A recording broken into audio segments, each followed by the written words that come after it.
అందరికీ ప్రేస్తున్నాడు. ఒక చిన్న స్టోరీ విందామా? ఒక పడవ ఒక ప్రాంతం నుంచి ఇంకో ప్రాంతానికి వెళ్తూ ఉంది. అందులో చాలామంది ధనికులు, పేదవారు, పెద్దవాళ్ళు, చిన్నవాళ్ళు ఆ పడవ జర్నీని ఎంజాయ్ చేస్తూ సంతోషంగా వెళ్తున్నారు. అలా వాళ్ళు సంతోషంగా కేరింతలు కొడుతూ జర్నీని ఎంజాయ్ చేస్తున్న టైంలో పడవ నడిపే కెప్టెన్ వచ్చి సడన్‌గా టెన్షన్‌తో వచ్చి ఒక న్యూస్ చెప్తాడు. ఆ న్యూస్ చెప్పగానే అప్పటి వరకు సంతోషంగా ఉన్న వాళ్ళందరూ ఒక్కసారిగా ఏడుపులు, ఇంకా టెన్షన్ స్టార్ట్ అయింది వాళ్ళకి. ఏంటా న్యూస్ అంటే పడవకి ఒక పెద్ద హోల్ పడింది. ఆ హోల్‌లో నుంచి వాటరు స్టార్ట్ అయిపోయాయి. ఇంకొద్ది సేపట్లో అయితే మన డెస్టినీకి రీచ్ అవ్వగలము. కానీ ఈ వాటర్ ఇలా ఎక్కువ అవ్వడం వల్ల పడవ మునిగిపోయే ఛాన్సెస్ ఉన్నాయి. దీనికి ఒకటే ఒక సొల్యూషన్.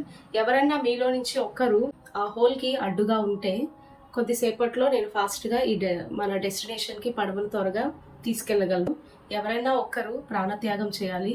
అంటే మనం డెస్టినేషన్‌కి వెళ్ళేలోపు ఎన్నో తిమింగలాలు ఎన్నో అక్కడ ఉంటాయి కదా! సముద్రంలో అనేకమైన జలచరాలు. వాటి వల్ల ఏదన్నా హాని కూడా జరగొచ్చు. ప్రాణంతో ఉంటారని గ్యారంటీ లేదు. సో, ఎవరైనా ఒక్కరు ప్రాణత్యాగం చేస్తే మనందరం కూడా సేఫ్‌గా బయటపడొచ్చు.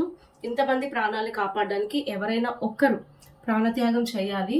నేను వెళ్దామా అంటే పడవ నడపాలి కాబట్టి నేను వెళ్ళలేను. మీలో నుంచి ఒకరు ముందుకు రావాలి అని చెప్పి వెళ్ళిపోతాడు కెప్టెన్.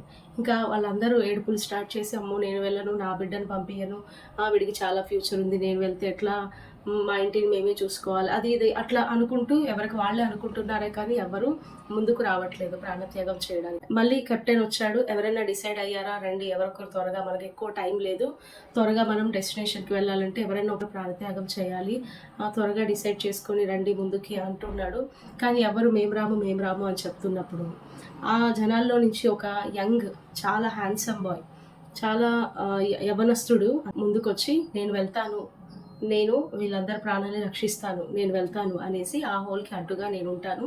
పర్వాలేదు, నా ప్రాణం పోయినా పర్వాలేదు, ఇంతమంది ప్రాణాలు బ్రతికిస్తాను కదా అనేసి ఆ అబ్బాయి ముందుకొస్తాడు. సరే అని ఇంక అమాంతంగా అబ్బాయి ముందుకు దూకేసి ఆ హోల్‌కి అడ్డుగా ఉంటాడు. కొద్దిసేపట్లో ఒక పడవ డెస్టినేషన్‌కి రీచ్ అవుతుంది. కెప్టెన్ చాలా ఫాస్ట్‌గా డెస్టినేషన్‌కి తీసుకెళ్ళిపోతాడు. ఒడ్డున చేర్చగానే అందరూ త్వరగా దిగేసి, హమ్మయ్య! మా ప్రాణాలు సేఫ్, మేము సేఫ్, మా కుటుంబం, నా బిడ్డలు అందరూ సేఫ్ అని అందరిని అలా చూసుకుంటూ హ్యాపీగా ఫీల్ అవుతున్నారు. చాలా హ్యాపీగా వాళ్ళందరూ బయటికొచ్చేసారు. పడవ ఆగిపోయిన వెంటనే కెప్టెన్ ఫాస్ట్‌గా వాటర్‌లోకి దూకేసి ఆ హోల్‌కి అడ్డుగా ప్రాణత్యాగం చేసిన ఆ అబ్బాయిని అలా తీసుకొని, అలా మోసుకొని ఒడ్డున తీసుకొనొస్తున్నాడు ఒడ్డుకి. ఎలా వస్తున్నాడంటే కెప్టెన్ చేతుల్లో ఆ యవ్వనస్తుడు, ఆ అందమైన యవ్వనస్తుడు రక్తపు మడుగులో రక్తం కారుతూ, అంటే అనేకమైన ఉంటాయి కదా అక్కడ తిమింగలాలు, అవన్నీ కరిచే లేదా తినేసి ఉండొచ్చు.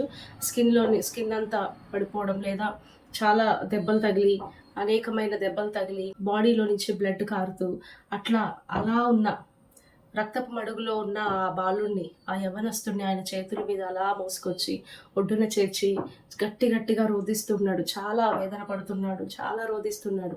అక్కడున్న వాళ్ళందరికీ కూడా ఆ సన్నివేశం చూసి చాలా హృదయ విదారంగానే ఉంది. కానీ అక్కడున్న వాళ్ళందరూ కూడా చాలా దుఃఖంతో ఉన్నారు. కానీ అంతకంటే ఎక్కువ దుఃఖంతో ఈ కెప్టెన్ ఉండేసరికి దగ్గరకొచ్చి అందరూ అడుగుచున్నారు, ఎవరయ్యా ఈ యవ్వనస్తుడు? ఇంత అందమైన యవ్వనస్తుడు తన ప్రాణాన్ని మా అందరి కోసం బలిగా చెల్లించాడే, ఎవరు ఈ అబ్బాయి? మీ చుట్టాలా, మీ బంధువులా, మీకు తెలిసిన వాళ్ళా అని అడిగితే కెప్టెన్ చెప్తున్నాడు, ఈ అబ్బాయి ఎవరో కాదు, నాకు ఈ లోకంలో ఉన్న ఒక్కగానొక్క కొడుకు, నాకు ఈ లోకంలో వీడు తప్ప ఇంకెవ్వరూ లేరు అనేసి ఇంకా కన్నీటితో రోధిస్తూ ఉంటే అక్కడ ఉన్న వాళ్ళందరూ కూడా ఇంకా ఎక్కువ బాధపడడం, దుఃఖించడం మొదలు పెడతారు. ఈ స్టోరీ విన్నారు కదా, సేమ్ ఆ కెప్టెన్ యొక్క ఏకైక కుమారుడు ఎలాగైతే ప్రాణత్యాగం చేశాడో, మనందరి పాప భారాన్ని మోస్తూ కూడా యేసయ్య ఈ దినాన, అంటే ఇవాళ గుడ్ ఫ్రైడే కదా, ఈ దినాన ఆయన కూడా మన పాపాల్ని మోస్తూ, అంటే మనం చేసిన పాపాలకి ఎన్ని గొర్రెలు, ఎన్ని గొడ్లు వధించినా కూడా, బలిగా అర్పించినా మన పాపాలకి ప్రాయశ్చిత్తం లేదు. అందుకే ఆయన శరీరధారి అయి పరలోకాన్ని విడిచి, ఆ పరలోకమును విడిచి శరీరధారి అయి ఈ లోకానికి వచ్చి మనందరి పాపాల నిమిత్తం ఆయన బలిగా తన ప్రాణాన్ని వెలగా చెల్లించాడు. తన అమూల్యమైన రక్తాన్ని, నిష్కలంకమైన నిర్దోషమైన రక్తాన్ని మన కొరకు వెలగా చెల్లించి మన పాపాన్ని ఆయన మోసి, ఆయన శిలువ మ్రాను మీద తన ప్రాణాన్ని కూడా లెక్క చేయకుండా మనందరినీ ఆ నరకం నుంచి, ఆ పాపం నుంచి రక్షించి పరలోకానికి తీసుకువెళ్ళడానికి మన కోసం ఆయన బలి అయ్యాడు. 1 పేతురు 2వ అధ్యాయము 24వ వచనంలో కూడా ఇలా ఉంది, ఆయన తానే తన శరీరమందు మన పాపములను మ్రాను మీద మోసుకొనెను. నిజంగా ఆ యవ్వనస్తుడు ఎలాగైతే తన ప్రాణాన్ని అందరి కోసం, అందరి ప్రాణాన్ని రక్షించడానికి తన ప్రాణాన్ని ఎలా త్యాగం చేశాడో, యేసు ప్రభువు కూడా మన కొరకు, మనం పాపంలో ఉండడం ఆయనకి ఇష్టం లేక, ఆ పాపంతోనే నరకంలోకి వెళ్ళడం ఇష్టం లేక, అదేంటి, ఈ లోకము కొద్ది రోజులే, మనకి శాశ్వత రాజ్యం ఒకటి ఉంది, అది పరలోకము. ఆ శాశ్వత రాజ్యానికి పాపంతోనే ఉంటే మనం వెళ్ళలేము కనుక ఆయనే శరీరధారిగా వచ్చి తన అమూల్యమైన, నిష్కలంకమైన, నిర్దోషమైన, పరిశుద్ధమైన రక్తాన్ని మన కొరకు వెలగా చెల్లించాడు. ఆయన శరీరధారి అయి ఈ లోకానికి వచ్చి మన కొరకు, ఆ పరమును వీడి మన కొరకు ఆయన ప్రాణాన్ని వెలగా చెల్లించాడు. ఎందుకు పనికిరానటువంటి మన కొరకు, ఎవరూ చేయలేని త్యాగాన్ని ఆయన మన కొరకు చేశాడు. నా పాపము బాప నరరూపివైనావు,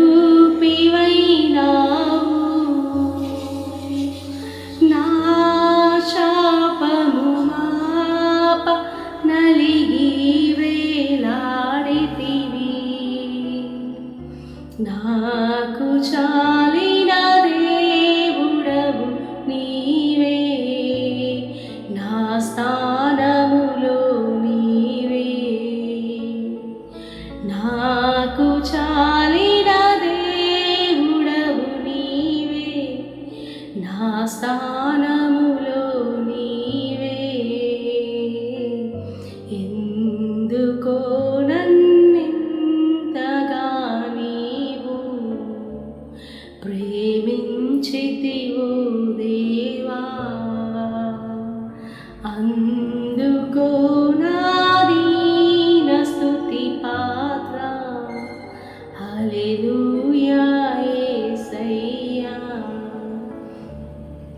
నిజమే కదా, నా పాపాన్ని భరించడానికి, మన పాపాల్ని మాపడానికి ఆయన శరీరధారి అయి ఈ లోకానికి వచ్చి ఆయన అమూల్యమైన రక్తాన్ని మన కొరకు వెలగా చెల్లించాడు. ఇంత గొప్ప త్యాగాన్ని చేసిన దేవుడికి ఈ దినమంతా కూడా ఆయన త్యాగాన్ని మనం నెమరు వేసుకుంటూ ఆయనకు కృతజ్ఞతాస్తుతులు చెల్లిద్దామా? ఆయన సిలువలో మన కొరకు చేసిన త్యాగాన్ని నెమరు వేసుకుంటూ ఈ శుభ శుక్రవారం రోజున మన సంఘాల్లో మనం ఆయనకు కృతజ్ఞతాస్తుతులు చెల్లిద్దాం. ఒక చిన్న ప్రార్థనతో ఈ శుభ శుక్రవారాన్ని మనం ప్రారంభించుకుందామా? మహోన్నతుడ, మహాగణుడ, సర్వశక్తిమంతుడ, సర్వలోకాధికారి, సర్వాంతర్యామి, నీకే వందనాలయ, స్తుతులయ, స్తోత్రం రాజా. ప్రభువా, మీరు మా కొరకు చేసిన గొప్ప త్యాగమునకే నీకు వందనాలయ. మా పాపముల నిమిత్తం ప్రభువా మీరు కార్చిన ప్రభువా అమూల్యమైన, నిష్కలంకమైన, నిర్దోషమైన రక్తములకే వందనాలయ. ఎవరూ చేయలేని త్యాగాన్ని ప్రభువా నువ్వు మా కొరకు చేసావయ్యా. ప్రభువా యేసయ్యా, ప్రభువా లోక పాపము మోసుకొచ్చిన గొర్రె పిల్ల ప్రభువా యేసయ్యా, నీకే వందనాలయ. ప్రభువా ఎంతగా నేను స్తుతించినా, ఎన్ని కృతజ్ఞతాస్తుతులు చెల్లించినా మేము తక్కువే దేవా యేసయ్యా. నీ రుణాన్ని మేము తీర్చుకోలేము దేవా యేసయ్యా. అందుకే దేవా మాకు రక్షణ పాత్రను చేపుచ్చుకొని విరిగి నలిగిన హృదయాన్ని మీకు అర్పిస్తున్నాము.